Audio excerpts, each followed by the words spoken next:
I have watched with absolute fascination as you have danced and dodged and lied. We know you've lied, you know you've lied, but more importantly, the American public knows that you lied. That's Harriet Hageman putting Mayorkas directly on the spot, exposing DHS-funded programs that labeled conservatives and Christians as potential extremists, before delivering a closing line so brutal, he left him completely speechless.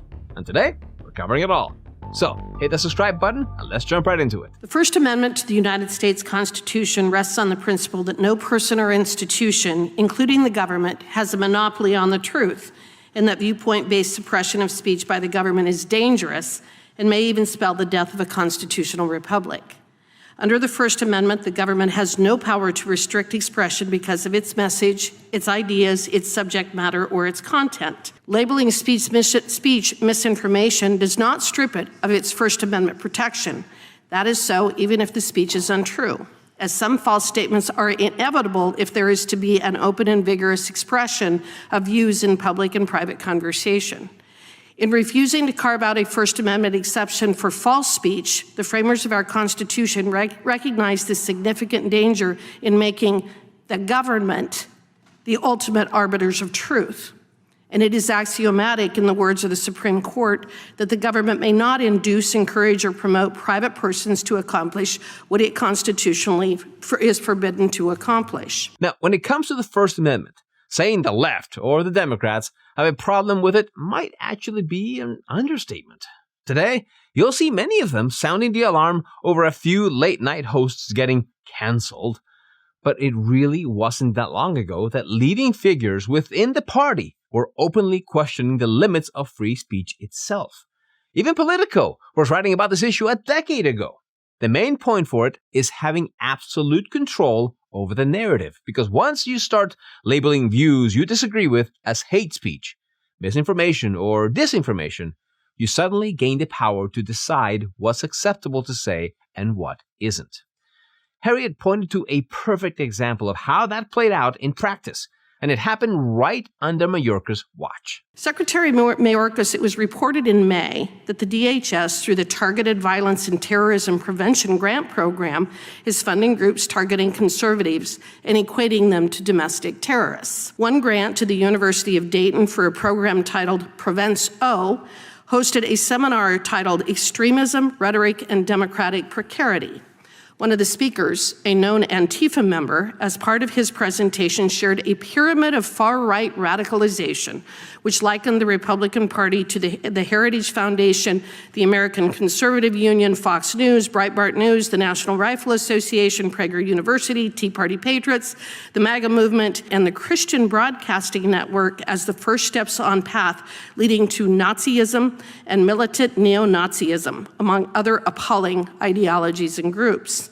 This presenter reportedly also taught tactics on how to pressure the removal of conservatives from platforms, and he's even quoted as saying, "A lot of things we are doing are illegal, and a lot of it involves breaking the law." Yeah, you heard that right.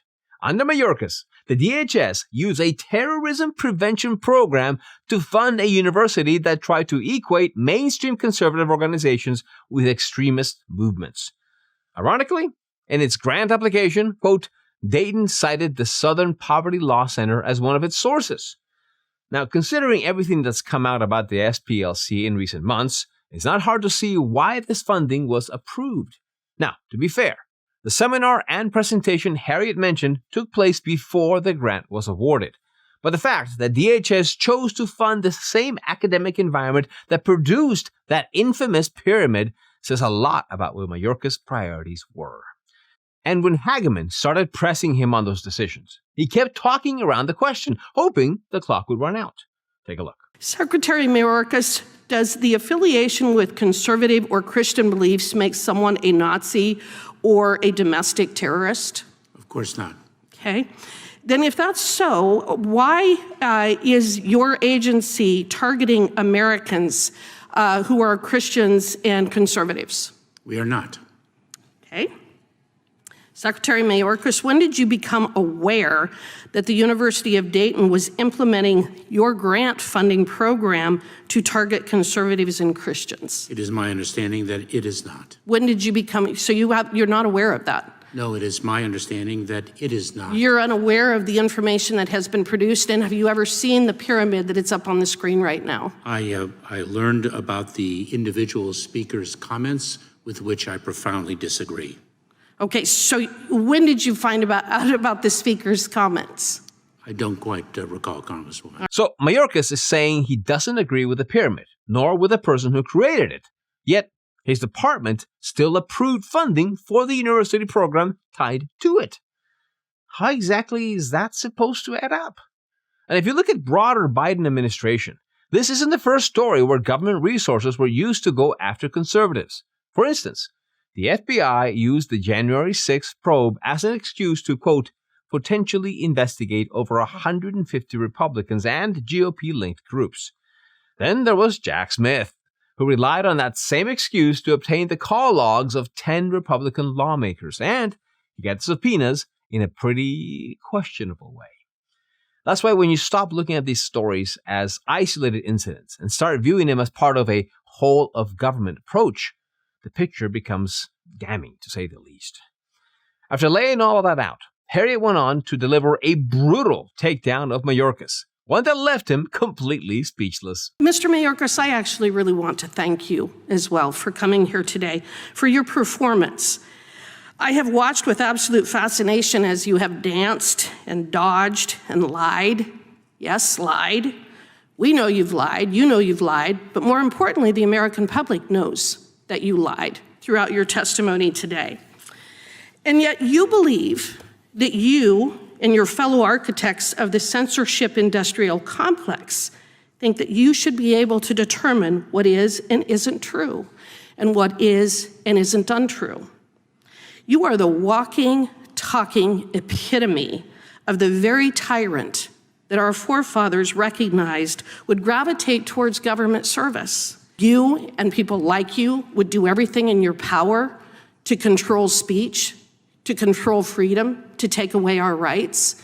And they've written a document that isn't going to allow you to do that. Unfortunately, we still have courts and judges who recognize that you don't have the power that you are attempting to take, that you do not have the right to limit our freedom of speech, our freedom of association, our right to communicate. Thank God we have the First Amendment so that we can stop you from doing what you've been doing. With that, I yield back. Now, I've said this in previous videos, and I'll keep saying it because more people need to hear it. Nobody in this country should have the power to decide what's true and what isn't. Whether that's a government agency, a tech company, or some unelected board sitting behind closed doors. Because the moment you give somebody that authority, you've already opened the door to abuse. Maybe it starts with good intentions. Maybe the people putting it in place genuinely believe they're doing the right thing. But power never stays in the same hands forever. Eventually, someone comes along with a very different agenda and uses it in ways nobody originally intended.